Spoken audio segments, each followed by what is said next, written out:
Сайн байцгаана уу хүмүүстээ та бүхэндээ орой мэндэлжүүлье. Эрдэнэ телевизийн даваа гарагийн орой мэдээллийн хөтөлбөр эхэлж байна.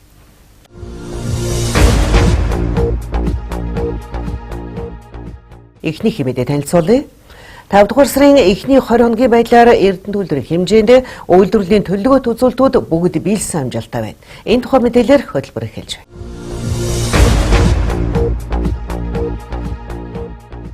Эрдэнэ үйлдвэрийн үйлдвэрлэлийн төлөвлөгөөт үзүүлэлтүүд бүгд 100-аас дээш хувиар давуулан биелүүлсэн амжилттай байгаа нь үйлдвэрийн бүтээлч хамт олонны нүр их хөдөлмөр зүтгэлтэй холбоотой. Мөн техник технологийн найдвартай үйл ажиллагаатай холбоотой гэдгийг албаны хүн онцолж байна.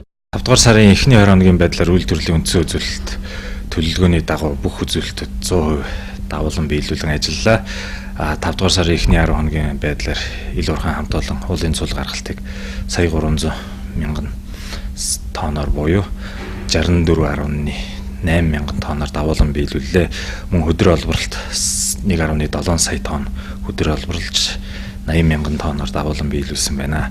Баяжуулах фабрикийн хамт олон өнгөрсөн 20 хоногийн хугацаанд 1.7 сая тонн хөдөр боловсруулж төлөвлөгөөг 56 мянган тоноор давуулан биелүүлсэн амжилттай ажиллалаа. За бусад төлөвлөсөн үзүүлэлтүүд, чанарын үзүүлэлтүүд болон өдрийн агуулгах төлөвлөсөн хэмжээндээ барьж ажиллалаа. Нийт бид нэр 480 тонн зис илүү үйлдвэрлэж 506 тонн зисийн цэвэр зис илүү ажиллаж гаргалаа. 5 дугаар сарын эхний 20 хоногийн байдлаар үйлдвэрийн хэмжээнд тоног төхөөрөмжийн засвар үйлчилгээний ажлууд хуваарийн дагуу амжилттай хийгдсэн байна. Тодорхойлбол баяжуулах фабрикийн өөрөөр нутглах хэсгийн 1-р шугамын термийн хуйгийг сольж бүрэн дуусгаад байна. Мөн нутглан баяжуулах хэсэгт МШЦ 5 термийн засварын ажлыг бүрэн дуусгаж үйлдвэрлэлийн жигд ажиллагааг ханган ажиллаж байна.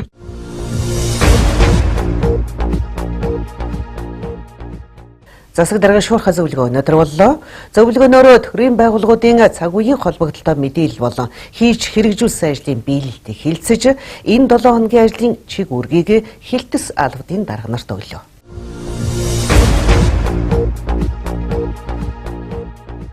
Ээлжид шуурхай зөвлөгөөнийг аймгийн засаг дарга удирдлаа. Шуурхай ахинд өнгөрсөн 7 хоногийн шуурхай зөвлөгөөний үүрэг даалгаврын биелэлтийн талаарх мэдээллийг хяналт шинжилгээ үнэлгээ дотоод аудитын хэлтсээс танилцуулсан юм а. Хөрөнгө оруулалт хөгжлийн бодлого төлөвлөлтийн хэлтсээс орон нутгийн хөгжлийн сангийн хөрөнгө оруулалтаар төсвийн төсөөл, урьдчилсан жагсаалт боловсруулах, иргэдээ санал авах, тайлагнах ажлыг зохион байгуулахаар ажлын хэсгийг байгуулжээ. Мөн 2018 оны хөрөнгө оруулалтын төсөл арга хэмжээний урьдчилсан жагсаалтыг боловсруулан бэлтгэж ажлын хэсэгт танилцуулах ажиллаж байна. Манжуур хотын гадаад харилцааны албатай тохиролцож 10 дугаар сар зохион байгуулагдах Эрдэнэтийн өдрүүд нэгдсэн үйл ажиллагааны хугацааг эцэслэн тохирч арга хэмжээний төлөвлөгөөнд оруулахаар болжээ.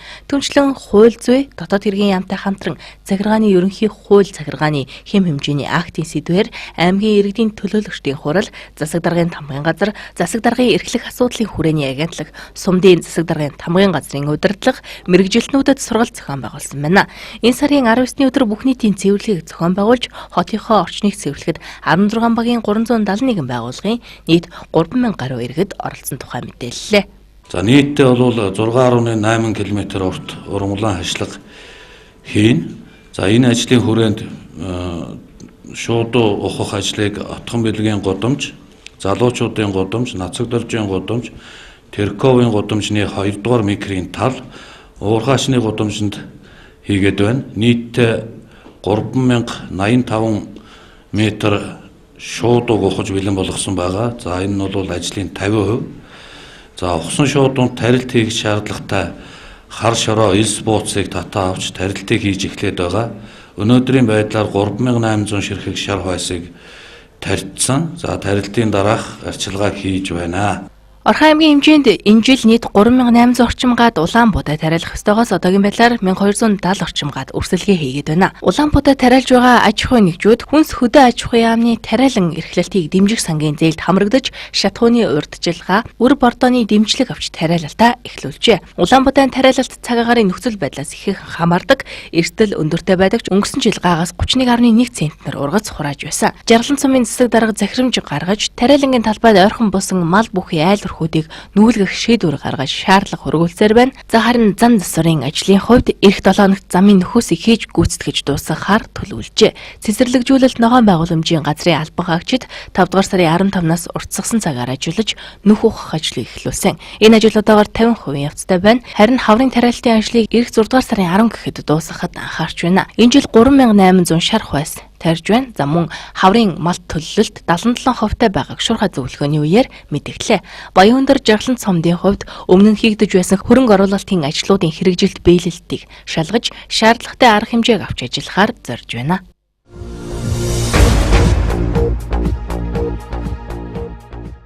Дараагийн мэдээ.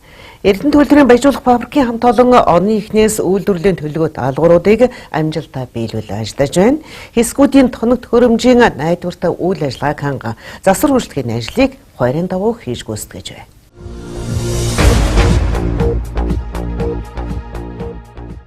Баяжуулах фабрикийн хамт олон 2017 оны ажлын төлөвлөгөөний дагуу үйлдвэрлэлийн төлөвлөгөөт үзүүлэлтүүдийг давуулан биелүүлэн ажиллаж байна. Тоног төхөөрөмжүүдийн урсгал болон төлөвлөгөөт засвар үйлчилгээг сайтар гүйцэтгэж, үйлдвэрлэлийн чигэд хэвийн үйл ажиллагааг ханган хөдөлмөрийн аюулгүй байдал эрүүл авахын дүрм журам заавруудын дагуу ажиллаж байна. Эхний 20 хоногоор засгийн металл авалт 91.5% байсан. Молибдены металл авалт 45.7% байсан. За тэгээд нийт эхний 20 хоногийн байдлаар 56 мянган тонн өдөр илүү боловсруулсан.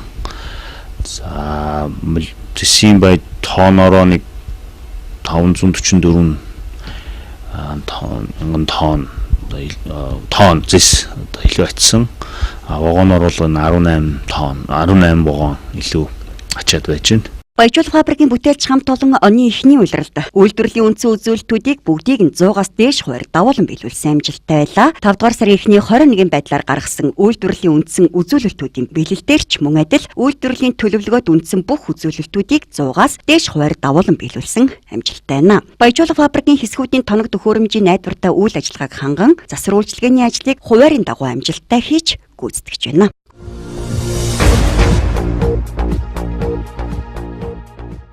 Даваагаргийн мэдээллийн хөтөлбөр танд хүрч байна. Дараагийнхаа мэдээ танилцуулъя. Эрдэнэ төлөвлөрийн Ахмадын нэгдсэн зөвлөлөөс Ахмадуудынхаа дунд хөгжөөнд боёхоо тэмцээнийг зохион байгууллаа. Тус тэмцээнд 200 Ахмад багийн зохион байгуулалтаар оролцож хурд хүчээ сорин өрсөлдлөө.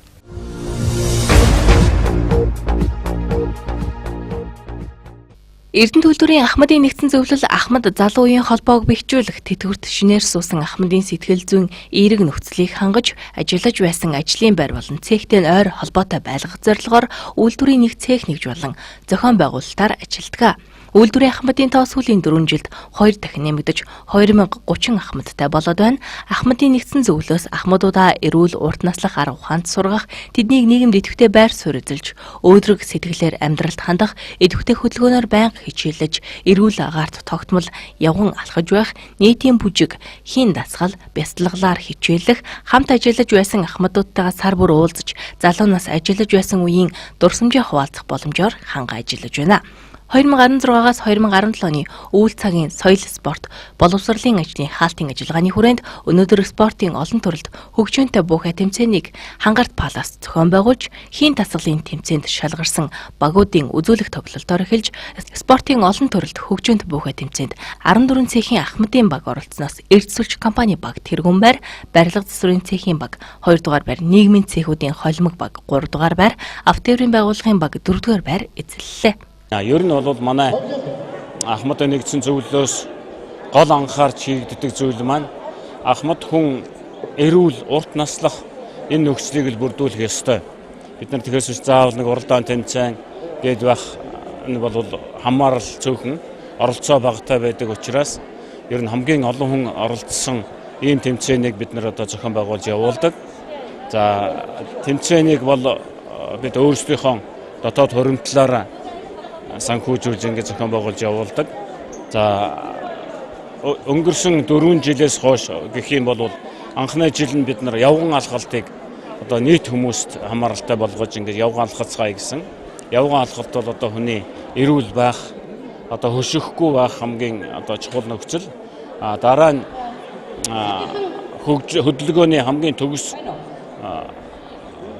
зүйл болох нийтийн бүжгийг одоо тогтмол явуулж байгаа. 7 хоног бүр зохион байгуулж явуулж байна.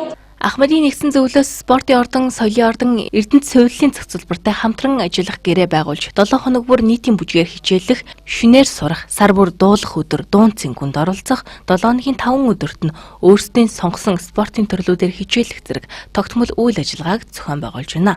Ахмадын нэгдсэн зөвлөлөөс өнгөрсөн 2014 оны идэвхтэй хөдөлгөөнөө нэмэгдүүлэгчвэл 2015 оныг бүх нийтийн оролцоо идэвхийг дээшлүүлэгчил 2016 оныг давс сахарын хэрэглээгээ системтэйгээр багасгах жил болгон зарлаж байсан бол 2017 оныг эрүүл урт наслах арга ухаанд суралцах жил болгон зарлаад байна. Энэ сарын 24-нд нийтээр бүжиглэх өдөр, 31-нд дуулах өдөр дуун цэнгүн, 6 дугаар сарын 9-нд өөр өвчтэй аялал зэрэг нийтийг хамарсан арга хэмжээ үйл ажиллагааг ахмадуудынхаа дунд зохион байгуулахаар төлөвлөжээ.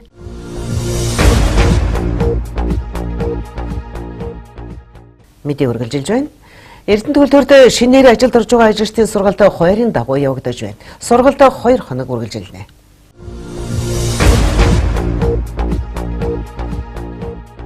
Хөдөлмөрийн аюулгүй байдал эрүүл ахуйн тухай Монгол улсын хууль, хөдөлмөрийн яамны сайдын тушаалыг хэрэгжүүлэх зорилгоор ерөнхий захирлын тушаалын дагуу компанийн нийт ажилтгчдын хөдөлмөрийн аюулгүй байдал эрүүл ахуйн сургалтыг хөдөлмөрийн аюулгүй байдал эрүүл ахуй байгаль орчныг хамгаалах хэлтсээс зохион байгуулдаг. 2017 оны 1-р улиралд компанийн нийт ажилтгчдад хөдөлмөрийн аюулгүй байдал эрүүл ахуйн сургалтыг нийт 7 удаа зохион байгуулж 634 ажилтан хамрагджээ. Өнөөдөр Эрдэнэт үйлдвэрт шинээр ажилд орж байгаа ажилчдад зориулсан хөдөлмөрийн аюулгүй байдал эрүүл ахуйн сургалт эхэллээ. Хабын асуудал хариуцсан ажилтныг мэрэгшүүлэх сургалт гэж болдог байгаа. Тэр сургалт маань бол 1 удаа зохион байгуулагдсан. За шинээр ажилд орогчдын сургалт бол 3 удаа зохион байгуулагдсан. Энд нийтдээ 135 хүн одоо хамрагдсан гэсэн тойромтой. За мөн одоо даралтад сав шугам хоолойтой харьцаж ажиллаж байгаа ажилтны сургалт бол 1 удаа зохион байгуулагдсан. Химийн хортой бодистой харьцаж ажиллаж байгаа ажилтны сургалт бол мөн 1 удаа, өргөн тээвэрлэх сургалт бол мөн удаа тус бүр 1 удаа зохион байгуулагдсан байна. Хөдөлмөрийн аюулгүй байдал эрүүл ахуй байгаль орчныг хамгаалах хэлтсээс ажилчдаа хөдөлмөрийн аюулгүй байдал эрүүл ахуйн хууль, дүрм, заавар, журмын дагуу мэдээллийг өгөх, цаашлаад ослыг тэглэх эрхэм зорилготой нийцүүлэн хөдөлмөрийн аюулгүй байдал эрүүл ахуйг сахин мөрдүүлэх, гарч болзошгүй осол аваарыг урьдчилан харж, түүнийгээ мэдээлж, аливаа эрсдлийг тооцсон ажил үргээ амжилттай зөв биелүүлэхэд нь анхааран ажилтдаг. 5 дугаар сард хөдөлгөөний аюулгүй байдлын соёлыг нэвтрүүлэх төлөвлөгөө гарган техникчүүд энэ чиглэлээр сургалт сурчлагыг зохион байгуулан ажиллаж байна.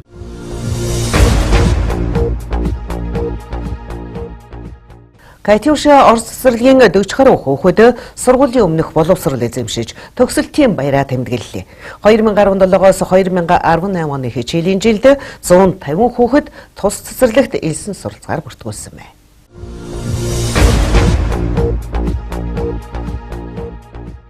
Мянга 1978 оноос үйл ажиллагаагаа эхлүүлсэн Катюша цэцэрлэг нь 58 багш ажилчидтайгаар сурган хүмүүжүүлэх үйл ажиллагаа явуулж байгаагийн 23 нь гадаад мэргэжилтэн 17 нь Монгол ажилчид юм а. 2016-аас 2017 оны хичээлийн жилд тус цэцэрлэгт 242 хүүхэд сурч боловсрч байна. Тэдгээрийн 19 нь Эрдэнэт үйлдвэрт ажиллаж байгаа Орос мэргэжилтнүүдийн хүүхдүүд байна. Катюша цэцэрлэг нь 4 жилийн хугацаанд хүүхдүүдэд сургалтын таатай орчинд үеийн нөхдийн хамтаар насны онцлог болоод хувь хүний онцлогт нийцүүлсэн боловсролыг олгодгоороо ихээхэн онцлогтой. Тус цэцэрлэгт суралцсан хүүхдүүд Оросын албаны улсын боловсролын стандартад нийцсэн заах арга зүйгээр Орос багш нарын удирдлагад сэтгэн бодох чадвар, дүрслэх урлаг, хэл ярианы чадвар зэрэг ерөнхий боловсролын сургуульд суралцах бэлтгэлийг бүрэн эзэмшин төгсдөг юм а.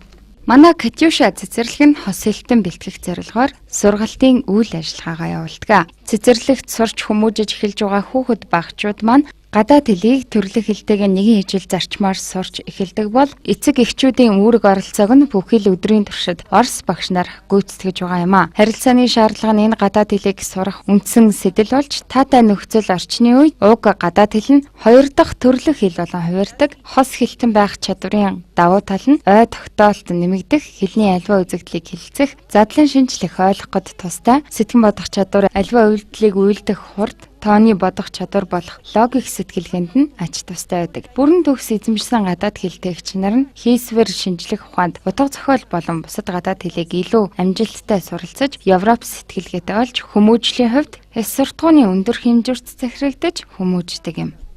Катюша цэцэрлэгийн хамт олон хичээлийн шинжилгээ өгдөж, үйл ажиллагаагаа цаашид хэвийн үргэлжлүүлэхээ мэдгэлээ энэ хичээлийн жилд Орос англи хэлтэй Монгол багш сургууль хүмүүжүүлэгчид хүүхдүүдийг хос хэлтэн болгон төлөвшүүлэхэд анхааран ажиллах юм байна. Цаашдаа дунд бүлгийн 4 настай хүүхдүүдээс эхлэн тоглоомт ярианы англи хэл, даам шатар гэх мэт сэтгэн бодох, нэгтлэн шинжлэх чадрыг хөгжүүлэх сургалтын шин чиглэлүүдийг үйл ажиллагаанд нэвтрүүлэхээр төлөвлөжээ.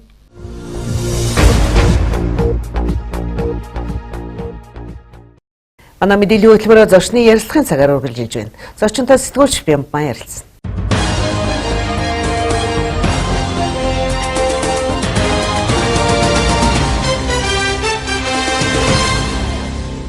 Орой мэдрэг үзэгчдээ манай мэдээллийн хөтөлбөр өдрийн зочны ярилцлагаар танд хүрч байна. Манай өнөөдрийн зочноор Эрдэнэ төлөвлөрийн хөдөлмөрийн аюулгүй байдал эрүүл ахуй байгаль орчныг хамгаалах хэлтсэн дарга Цагаан Эрдэнэ өргөд оролцож байна. Орой мэдрэг.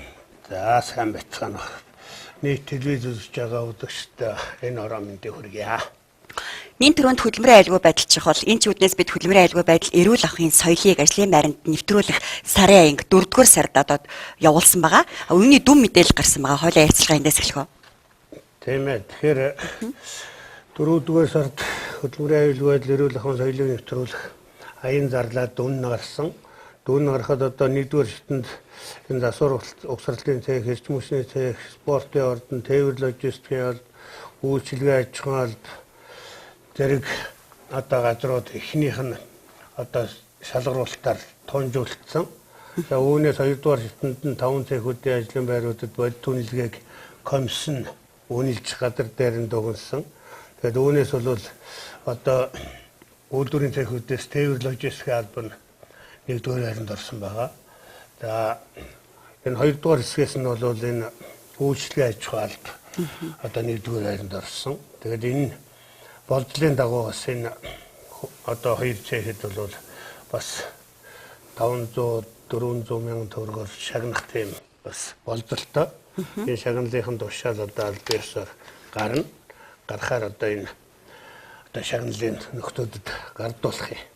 За тэгээд энд бол бас хамтар олноо шуурчилсан шилдэг манлайлагч инженер техникийн ажилтан гэж шалгаруулсан. Энийг бол энэ 2-р хэсгээс бол амар жаргал гэж энэ LG Master байдаг тийм ээ. Энэ 2-р байрны. За мөн эдний хэсгээс бол үйлчлэгч бүтэд, захилгаанчин, жам гомб, тусгай цэвэрлэгээ угаалгын хэсгийн угаагч, ган тогс, техникийн хэлтсийн захилгаанчин, ган тулга гэдэг хүмүүс шалгарсан байна.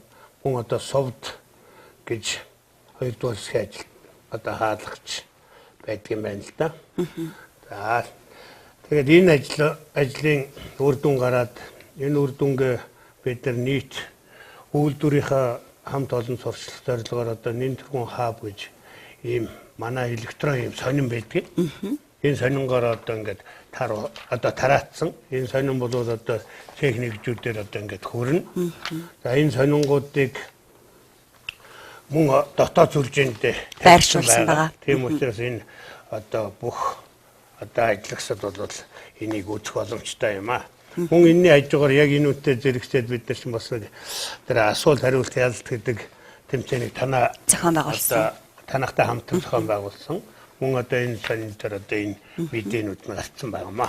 Энэ талаар нэг товчхон мэдээлэхэд нэг юмрх байна. Тэгэхээр 5-р сард нэгдсэн үндэсний байгууллагаас бас хөдөлгөөний аюулгүй байдлын соёлыг нэвтрүүлэх ийм ураа гаргаж бас ажиллаж байгаа. За үүний дагуу манай хөдөлмөрийн аюулгүй байдал эрүүл ахуй байгаль орчныг хамгаалах хэлцээс ажлын тусгай төлөвлөгөө гарган ажиллаж байгаа. Энэ төлөвлөгөөний биелэлт ямар шатнд явагдаж байна?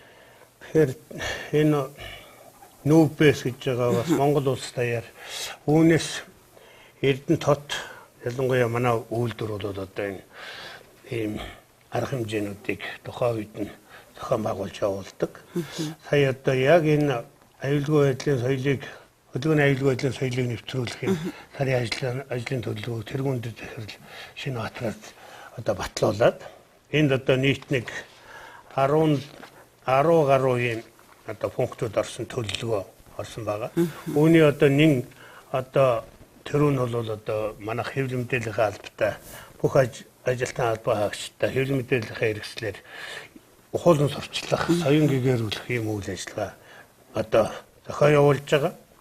За мөн энэ гэрээ цагдаагийн хэсэг манай хөдөлгөөний аюулгүй байдлын байнгын комисс хамтран одоо энэ үйлдвэрт зөв соёлыг нэвтрүүлэх талаар ажил зохион байгуулж байна. Жишээлх юм бол үйлдвэрийн оройнд одоо бүх машин тэрэг бол одоо замын хөдөлгөөний дүрм заасны дагуу 40 км/цагаас илүү хурдтай явахгүй байх. Бүх одоо жолооч нар мөн хажууд нь байдаг зорчигч нар одоо тэр аюулын бүсийг одоо хэрэгэлдэг байх. Мөн үйлдвэрийн оройнд цаашаага гадны ордог одоо нэг цөөхөнд хэрэг байдаг. Тэрийг бол цаашаага үйлдвэрийн оройноор одоо хамаагүй явуулахгүй байх. Гадны байгууллагуудын орж байгаа тэрэгнээс тусгай одоо тэр 12 дугаар зааварчлага өгч санамж өчхийн нөгөөд одоо ингээд энэ үйл ажиллагаа хэрэгжүүлж байгаа. За бас энэ үйл ажиллагаа ингээд үндсэндээ явагдаж байна. Мөн энэ одоо ажлын төлөвлөгөөнд хамгийн нэг томоохон нэг одоо хэрэгжүүлж байгаа ажил бол манай 1-р подиум хүртэл одоо 65 км газраас бид нар ч усаа татдаг 4 подиумаар татаж явдаг. Энэ лөө бол өдөр бүр одоо ороо бүр нээлттэй ажилчид ажилдаг. Энийг одоо автобус унаагаар хүргэж өгдөг. Тэгээ мөн үүний хажуугаар бол одоо удахгүй манай амралтын газар хүүхдүүдэд зуны пианрынхаа цэцлэн нээн. Энэ дээр одоо бас нэг ажил гаргаад одоо энэ засвар угсралтын цехийнхэн барилгын цехийнхэн 4 баригад гарцсан 21 хоногийн хугацаатай даалгавар аваад засварынхаа ажилд орлоо. За энэ замыг засахын тулд манайх одоо жилийн хавар намар хоёрт нэг ихээхэн хөрөнгө гаргаж одоо зам засдаг. Жишээлх юм бол 250-аас 320 сая төгрөгийн одоо төсөв хийгээд гардаг. Энэ замын баригад маань 5 дахь өдөр ажилдаа гарлаа. 2-7 хоног ингээд энэ үйл ажиллагаа явагдана. Мөн үүний хажуугаар тэр саам эмчилгээч манай үйлдвэрийн ажилчид бас амардаг. Тэр лүү бас нэг замын сэргээн засварлана. За өнгөрсөн жил бол энэ замд 5-6 гүүр байдгийг. 3 гүүрийг хийж үрнээр нь засаж ажлах хамгаалтыг хийгээд будаад ингэсэн байгаа. Энэ жил одоо үлцэн 2 гүүрэнд нь урсгал засвар хийж бодох юм үйл ажиллагаа явагдаж байна. Яг өнгөрсөн 5 дахь өдрийн үдээс хойш бол ерөнхий захиралтай нийлсэн комисс бас тийшээ зам аргуу үзэж ингэж явлаа. За ийм үйл ажиллагаа бас эхлээд явж байна. Аяны хүрээнд мэдээж автомашинуудад хурд хэмжилтийг 2-3 удаа хийсэн байгаа. Хамгийн гол нь жолооч нарыг арга хэмжээ авах биш. Энэ удаа зөвлөмж маягаар зөвлөж тарааж байгаа тий. Энэ тал дээр бас яаж онцлж ажиллах вэ? Энэ дээр бол өнгөрсөн өдрүүдээр өдөртүүдээс өмнөдөөс очсон маягаар график гарцсан хурдаа хэмжээд байгаа. Манай чи хурд хэмжих хийдвэрэн багчтай. Эхний үедээ хурд хэтрүүлж байгаа болон одоо аюулгүй бүс хэрэглээгүй хүмүүст бол сануулга маягаар одоо 7 хоног явуулна. Үүний дараагаар бол одоо зөх хэмжээний арга хэмжээнүүдийг авсан 7 хоног байна. Үлдсэн 7 хоногуд нь бол тэгээд одоо соён гэгэрүүлээд үйл ажиллагаагаа хэвшүүлээд хүн болгонд одоо энийг зайлшгүй хүн бол аюулгүй бүсээ бүслээд хурдаа тохируулж явах ёстой гэдэг. Энийг л энэ сарын хэвшүүлэх бүр цаашруулах юм. Одоо үүрэг зорилттой ажиллаж байна. Энээр нь хэвшин гэж бодож байна. Одоо энэ сүүлийн үед ингээл өнөөдөр ингээл наашаага явж байхдаа ингээд харлаа. Одоо ихэнх нь бүсээ зөөцсөн, хурдаа тохируулсан. Ер нь тэгээд энэ үйл ажиллагаа хэрэгжиж эхэлж байна л гэж ойлгох чинь да. Саяхан мэргэжлийн хэлтийн ерөнхий газраас шалгалтууд явсан байгаа. За Орхон аймгийн хэмжээнд олон байгууллага аж ахуйн нэгжид шалгалт явсан. Эрдэнэт үйлдвэрийн үед дүн мэдээлэл нь гарсан байгаа. Үүний дагавас компанид ажил явуулж байгаа төлөвлөгөө гаргасан байгаа. Энэ тал дээр адилгааргүй мэдээлэл өгөөч. Тэгээ мэргэжлийн хяналтын ерөнхий газраас манай Эрдэнэт хотод 44 аж ахуй нэгжид нийт одоо 37 улсын ахлах байцаагч нар тэгээд 5 албаны дарга тэргүүндэд даргаараа ахлуулсан юм комисс ирж манай дээр үндсэндээ 10 хоног ажиллаа. Үүнээс манай үйлдвэр дээр 4 сарын 24-нээс 5 сарын 2-ны хооронд манай үйлдвэр дээр хийгдсэн 44 нэгж хэсгүүдээр аж ахуй нэгжүүдээр шалгалт хийсний одоо дүнгийнхаа хурлыг бол аймгийн засаг дарга иргэдийн хурлын одоо дарга нарыг байлцуулан манай орны соёлын ордонд авч хэлэлцсэн дүнгийн хурлаа хийсэн. Ганцхан манай үйлдвэрийг онцлоод мэргэжлийн хяналтын ерөнхий газрын даргын зөвлөлийн хурлаар авч хэлэлцэх ийм шийдвэр болсон. Та нас тийм даалгавар тавьсан байт юм билээ. Тэгээд сая өнгөрсөн одоо 2 дахь өдөр одоо тэр мянган инженеруудын зөвлөгөөн төвийн бүсийн уулзалтаа тохиолдуулаад одоо манайхныг аль биесээр өрсөн. Тэгээд манай эдийн засгийн хариуцсан захирал Эрдэнэ үлэг тэргүүтээ манай нэг 11 мэрэгжилтнүүд очиж оролцоод ирлээ. Чиглэлээрээ бол одоо хэлцэлцүүдийн дарга цэхүүдийн дарга нар ерөнхий мэрэгчлэнүүд л оролцоод ирлээ л дээ. Тэгээд энд бол нийт 71 одоо албан шаардлага 71 тийм бүлэг орсон албан шаардлага өгсөн. Үүнээс одоо зүгээр онцлоод хэлэх юм бол манай үйлдвэр дээр бас сүүлийн одоо жил хагас хэрэгжээг байгаа хэд хэдэн ажлууд орсон байдгийг. Жишээлх юм бол засвар үүсгүүртэй ажилдаг манай энэ холбоо мэдээлэл технологи автоматжуулалтын цехийнхэн одоо тэн засвар үүсгүүртэй ажилдаг. Нийт манад нэг засвар үүсгүүртэй ажилдаг 44 Орос Монгол нийслэн мэрэгжилтэн ажилтаа ажиллагсад байт юм байна. Тэгээд энэ Зэтавцгийн одоо тэр хэсэг дээр манай Монголд засвар үүсгүүрийг хадгалдаг хамгийн том эсгэлад нь манай үйлдвэр дээр байдаг. Тэгээд энүүнтэй холбогдуулж хааш холбогдлоо шалгасан. Тэгээд энэ 44 мэрэгжилтнийг бол жил бүр Улаанбаатар хотноо одоо тэр яг жинхэнэ мэрэгжлийнх нь дагуу эрүүл мэндийн үзлэгт хамруулдаг үүрэг даалгавар өгсөн.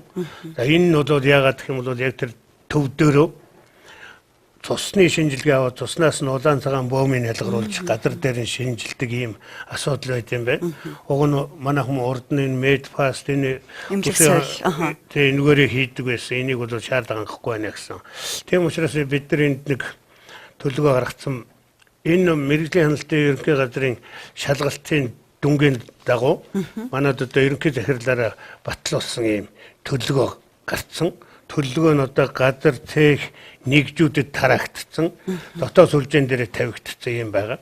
Тэгэхээр энэ дээр би онцолж хэлээд байна. Энэ 44 одоо ажилтан ажиллагчдыг бол бид нар нэн даруухан Улаанбаатар руу одоо график гаргаад 2 удаа юм уу 3 удаа автобусаар зөөвөрлөөд газар дээр нь хүрлээд шинжилгээг хийлгүүлээд эрүүл мэндийн үзлэгт нь оруулж хамруулна.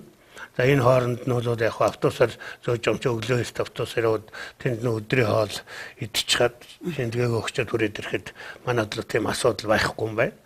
Хоёрд нь одоо бас энэ ажиллагч чинь өөрснөө дозометр гэдэг одоо хэрэгэлдэг одоо энэ утас шиг видео зүүгээд ингээд үүсгэрүүтэй ажилдаг. Тэр дозометрийн бол одоо жил болгон Улаанбаатар руу явж шалгалт хяналтанд оруулдаг. Энэ асуудлыг бид нар шийдсэн үлдэгдэл хэдэн төгрөг байсныг сая шийдэд шилжүүлсэн. За мөн зарим нэгэн одоо энэ засваргийн одоо хэмжилт хийдэг тийм багжуудын Оросын холбооны улсын Иркутскт одоо шалгуурлахаар одоо цаг хугацаанд болж ин тэрлүү одоо хөргүүл шалгуулж одоо баталгаажуулж ирүүлнэ. За нэг ийм хэдэн гол ажлууд байгаа. За мөн одоо тэнд Монгол улсын ерөнхий байцаагчийн одоо албан даалгавар нь бол хүнс эрүүл мэнд гэдэг тал дээр их голчлон ярьсан. Энэ нь бол танаа үйлдвэр дэвстэй тэргүй үйлдвэрт хэвээ ажиллаж байгаа үйлдвэрийнхээ төлөвлөгөө даалгаврыг биелүүлж байгаа. Тэгээд тоног төхөөр хангамжийн төр бол өөрсдөө хэмжээнд байдаг гэдэг утгаараа бид нар бол хүнээ нэгдүгээрт авч үзэн. Тийм учраас энэ хүнс одоо эрүүл ахуйгээд энэ бид нар шинэ өвөл нэг тендер зарлж тендерт халуун хоолоор энэ ажилтан ажиллагчдыг үйлчилдэг одоо хаан хүнс компани тэр од дүлгээд компаниудтайгаа одоо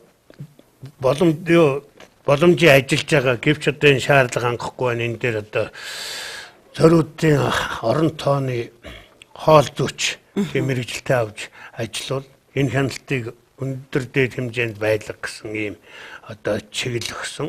За бид нар бол энэ талаараа ажиллаж шийдсэн асуудлууд байгаа. Тэгээд энэ хоёр компаниудаа хийх шалгалтуудаа бас нэрвчил шалгаж байна. Манайх ч бас хоол зүйчтэй, эрүүл ахуйчтай их боломжийн шүү дээ. Тиймэрхүү байна. За бас нэг 3 дугаар асуудал бол Эрдэнэ цөвлийн зохицолбор бол одоо бие даасан нөхөн сэргээгт зориулт одоо нөхөн сэргээ дэмжлэгээ үйлчлэгээ явуулах юм зориултын одоо ийм сувлил байна. Энэ түргэн тусламжийн алба гэдэг энэ алба бол үйлдвэр дээр ажиллаж байгаа нь тэдний харьяа байх одоо ёсгүй гэсэн чиглэл өгсөн. Тэгээ бид нар энэ талаар компанийнхаа удирдлагуудтай дэргэд одоо хэрэнтэд тэрлүү шилжүүлэх үү, яах вэ, ямар байдалтай байх вэ гэдэг дээр одоо асуудал бид нар авч хэлсэн. Мөн засаг үүсвэртэй ажиллаж байгаа энэ одоо манай Монголд одоо би түрүүн хэлсэн хамгийн том эсклад байдаг гэсэн. Энэ дээрээ бол албан ёсны алба байгуул гэж бүр албан шаардлагаар өгсөн байна. Тэр албыг бас байгуулах талаар үйлдвэрийн удирдлагуудтай ярилцж байна. Энэ мэтчлэн олон ажил төлөвлөгөөний дагуу хийгдэн. Тэгэхээр нэн төрөнд хөдөлмөрийн аюулгүй байдал чухал. Иймийн тулд ажилчдынхаа одоо бид хамгаалах хувцас, тусгай хувцас иж бүрэн хэрэгслээр хангах ёстой. Тэгвэл энэ тендерээр одоо бас хувцас гутлууд авж байгаа. Ер нь яг ямар хувь шатнд явагдаж байна? Бид нэр бол урд өмнө бол нэн тэргүүн хаб гэд. Тэгээд манайх чинь Монгол Оросын хамтарсан үйлдвэр байсан. Тухайн үед бол Монголын хууль одоо шатнаас арай дээгүүр шууд одоо нэн тэргүүн хаб гэд одоо хөдөлмөрийн аюулгүй байдал эрүүл ахуйн хамгаалах хэрэгсэл ажлын тусгай гутлын хувцсыг бол шууд худалдаад авчдаг эрхтэй байсан.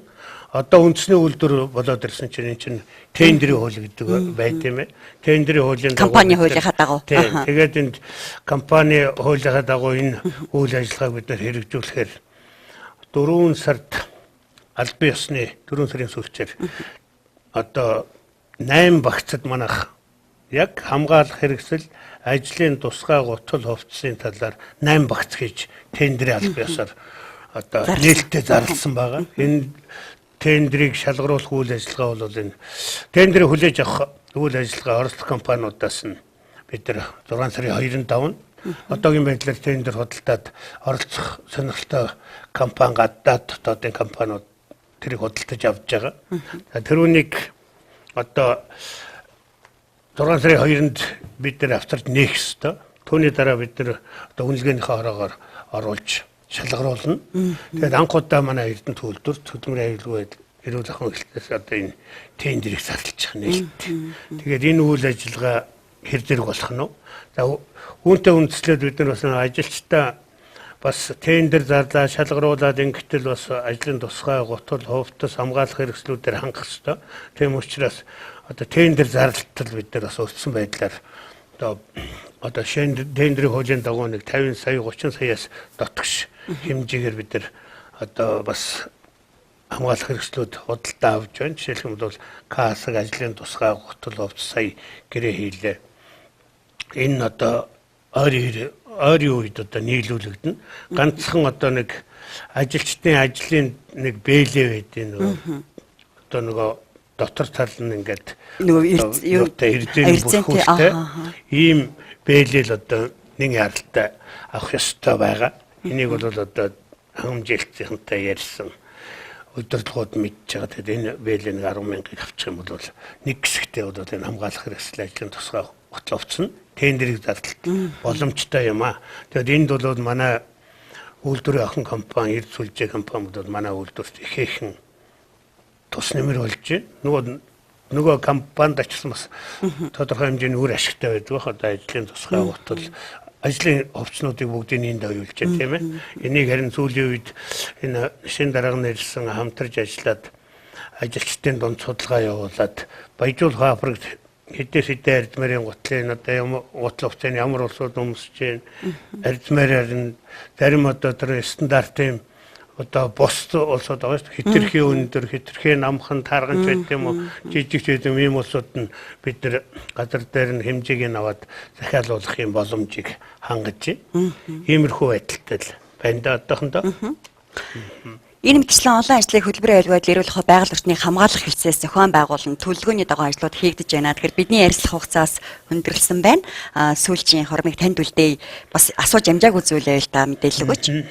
Тэгээд бас сайнны хажуугаар одоо бас тааруухан нэг юм тохиолдсон. Сая бол жишээлх юм бол сая 18-ны өдөр Баяжуулах африкийн олон жил ажилласан 50 гарцсан нэг эмэгтэй гэж эмэгтэй өглөө ажилласаа буугаад усандаа орчхоод Тэгээд одоо бие арчиж хувцас салхих газар руугаа явж байгаа зүгээр ийм шалан дээр тавчтай байсан. Альтер жунаад одоо баруун хөлнийхөө өвдгөнд гэмтэл авсан байгаа. Тэгээд энийг одоо бид нар яг хөдөлмөрийн аюулгүй байдлын тухай хуулиар бол яхаа аргагүй ажлын байранд ажлын цагаар одоо ийм осолд орсон гэж одоо бид нар шууд ослын актыг гаргаж өгч. За бас саяхан нэг ажил тараад энерги цэхийн нэг ажилтны эмэгтэй явган алхаж байгаа тэр графикийнхаа дагуу хоёрхаа дагуу ингээд явган эрүүл мэндийн замаар нааш алхаж байхад нэг дугуйтай хүнд бас шүргүүлсэн байдгийг. Тэгээд тухайн үед зүгээр байсан дараа нь одоо бас гэмтэл авсан илэрсэн. Тэгээд тэрнийг бол бид нэр одоо бас зам тээвэртэй холбоотой гэдэг талаар энэ улсын байцаагч Эрдэнэ эргэж байгаа мэрэгжлийн хяналтын газрын энэ байцаагч руу албан ёсны бичиг бичээд энэ хүнд одоо ямар журмаар энэ хүнд акт гаргах уу гэдэг зөвлөмж авахар явуулсан. Яг гэвэл бид нар өөрсдөө дураараа бас одоо манай зөвлөл акт одоо тийм юм үлдэж болдгоо улсын байцаагчийн заавал зөвшөлтөөр ингэж хэрэгжүүлдэг нэг ийм үйл ажиллагаа бас явагдсан. Гэхдээ тэгвэл энэ манай сүүлийн үед бол манай үйлдвэр дээр нэг үгэлтэй сүүлийн 2 жил үйлдвэрээ бас эрс багассан өнгөрсөн 2015 онд 7 үйлдвэртэй холбоотой осол гарч ирсэн бол 2016 онд 2 болсон. Одоо энэ жилийн байдлаар одоо ингээд нэг гарчаад ингээд байж зүгээр нийтдгээр ажилтан ажиллагчтай одоо хэлэхэд манайхан сүүлийн үед энэ үйлдвэрчнийхээ аюуллынхантай ч холбоотой ажиллаж байна. Манай инженер техникийн ажилтнуудаа сургалтын явуулж байна.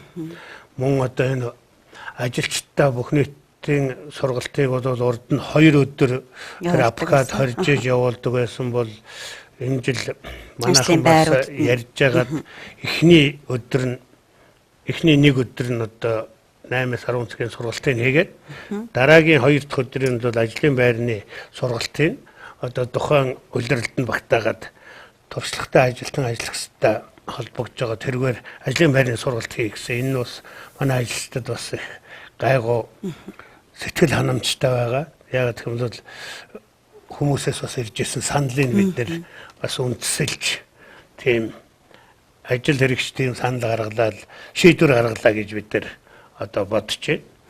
За мөн одоо сая ерөнхийлөгчийн одоо зарилгын дагуу бид нар чинь мод тарих үйл ажиллагаа үргэлж хийгээд зохион байгуулад байгаа. Зүгээр манай илүү уурхай бусад цэг хэсгүүд л бол одоо танаатай хамтарч өөрсдөө сурталчлуулахгүйгээр бас өөрснөө модоо тариад одоо бас одоо 200-300-аад мод сурчлагаанаас бос цагаар ингээд өөрсдөө санаачлаад ингээд тарьж байна. Ганцхан бид нэр тарихтай биш цаашаага асар хамгаалахтай голно гэд одоо тэр нэг усан ширээр зөөж авч ирсэн бол одоо маргааш насглаад манайх тэндээ тусгай одоо усчлах суугтай тэрүүнийг ажилд оруулах ийм шатандаа л ороод явж байна да тэгээд.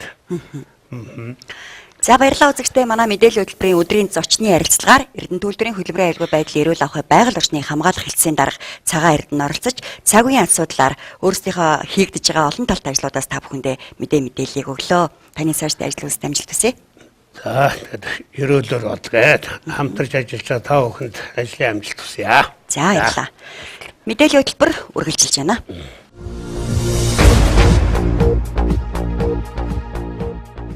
Одоо тавхан үргэлжлүүлэн улс орон болон дэлхийд дахин төрсөн онцлог үйл явдлын талаарх мэдээллийг цахим утаснаас бэлтгэснийг хүлээн авна.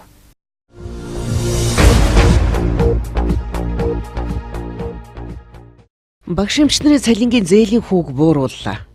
Хөдөлмөр нийгмийн хамгааллын яам, эрүүл мэндийн нийгмийн даатгалын ерөнхий газраас төрийн эмчийн сургууль цэцэрлэгийн багш эмнэлгийн эмч ажилтнуудын цалингийн зээлийн хүүг бууруулах, шимтгэлийг тэглэх талаар хаан банк болон төрийн банктай хамтран ажиллах гэрээ байгуулсан байна.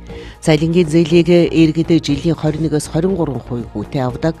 Уг гэрээ хийснээр 91373 эмч багш ажилтнууд цалингийн зээлийг 18% хүүтэй авах боломж үүрлээ. Мөн зээл үсгч нь нийгмийн даатгалын шимтгэлийг 5 жилээс доошгүй сүүлийн 12 сард тасралтгүй төлсөн байх ёстой бөгөөд зээлийн дүн нь 6 сарын цалингаас хэтрэхгүй байх юм. Хэрэв үүнээс өндөр дүнгээр зээл авахыг хүсвэл банк өөрийн их усүрээс дотоод нөхцөлийнхөө журмаар зээл олгоно гэж хөдөлмөр нийгмийн хавгаалал сайд Номтой Баяр мэдээллээ.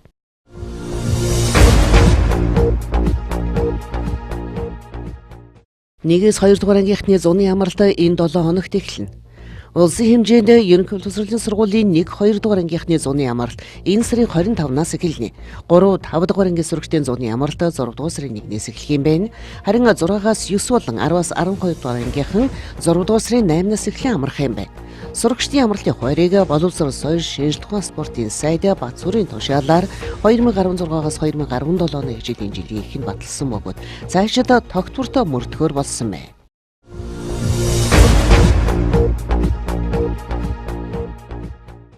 Европ руу чиглэсэн 120 галт тэрэг манай улсыг дамжин өнгөрсөн байна. Зам тээврийн хөгжлийн яам Улаанбаатар төмөр зам хувь нөлөөсөн нийгэмийн зүгээс Монгол улсын нутгийн дэвсгэр дээгүүр дамжин өнгөрөх транзит тээврийн тоог нэмэгдүүлэх зорилгоор үн тарифын хөнгөлт болон үйлчлэлийн түргэн шуурхай байдлыг бий болгохоо Транзит Монгол чуулган уулзалтын үеэр онцолсон. Бэж хотод зохион байгуулагдсан тус чуулга уулзалтаар хоёр хөршийн зам тээврийн салбарын салбар болон хувийн хөршлийн тээвэр зуучид компаниудаа нэгдсэн ойлголтод хүрснэ. Транзит тээврийн хэмжээ өнөвлөхөө өссөн талаар холбогд халбаныхан тодтогч байна.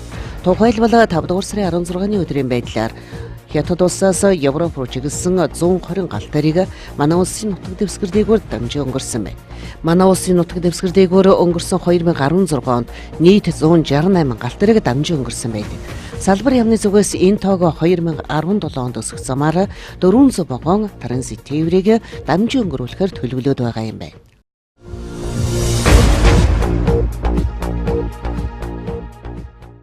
Голууд үерэлжээ.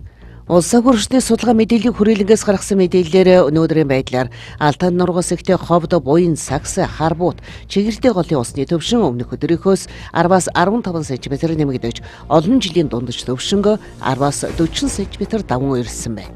Мөн булган голын дагууд усны төвшин өмнөх өдрийнхөөс 10-аас 60 см нэмэгдэж үерийн төвшин 10-аас 30 см давсан байна.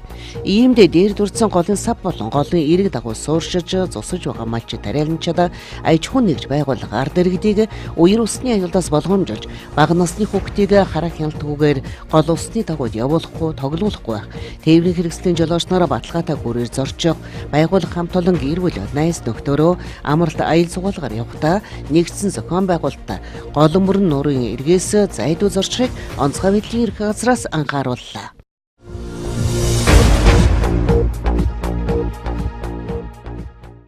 Тэр бүгдийн дэмжлэгийг хотуудын дотор Улаанбаатар багтсан байна. Дэлхийн хамгийн баян эрхмүүдийн нэг болох Майкл Блумбергийг өнгөрсөн жил Дэлхийн эрүүл мэндийн байгууллагаас халдвар бус өвчнийг хариуцсан олон улсын элчээр томилсон. Дэлхийн эрүүл мэндийн байгууллагын эчийн хуваар 47.5 тэрбум Америк долларын хөрөнгөтэй эрхэм дэлхийн 40 хотуудад тусламжаараа сунгаар төлөвлөсөн байна.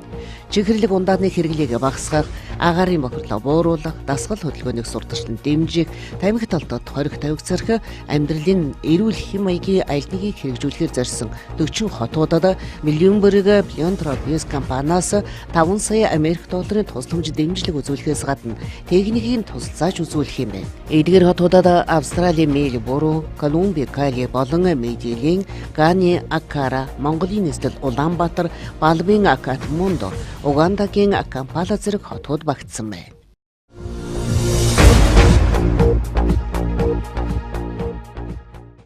Оросын холбооны улсын эдийн засаг 1.5 хувиар өслөө. Удаан хугацаанд үргэлжилсэн хямралаас гарсан Оросын холбооны улсын эдийн засаг энэ оны 1-р улиралд 1.5 хувиар өссөн байна. Энэ Bloomberg-ийн шинжилгээчдийн 1.4% тамгаас давсан үзүүлэлт юм. Тус улсын дотоодын нийт бүтээгдэхүүн өнгөрсөн оны сүүлийн улиралд 1.3% өсөж байж. Оросын холбооны улсын сангийн яамны мэдээснээр Уралын газрын тосны ханш өнгөрсөн улиралд өмнөх оны мууяс 63% өссөн байна. Тус улсын эдийн засаг түүхийдийн уналтын үед болон газрын тосны ханш эргээд огцон өсөх үеийн цочрлыг тэсвэрлэж өсөлтөө хадгалах чадвартай байна гэж шинжээчид дүгнсэн байна. 2016 онд түүхийдийн зах зээл унах үед Оросын холбооны улсын эдийн засаг 1.2% агшиж байсан. Харин энэ онд 1.5% өсөх таамагтай байна.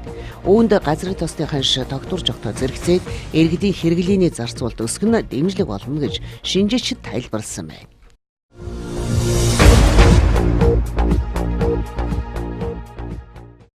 Мэдээллийн хөтөлбөрөд төгсгөлдөө хотуудын ойрын 3 хоногийн цаг агаарыг мэдээ арилжин нэвагуудаас ирүүлсэн баялуутын ханшийн мэдээллийг хүргэе.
Эрх үзэгчдээ Эрдэнэ телевизийн даваа гарагийн орой мэдээллийн хөтөлбөр өндөрлөж байна. Бидэнтэй хамт байсан үзэгч та бүхэндээ баярлалаа. Та бүхний маргааш ажилд амжилт хүсье. Баяртай үзэгчдээ.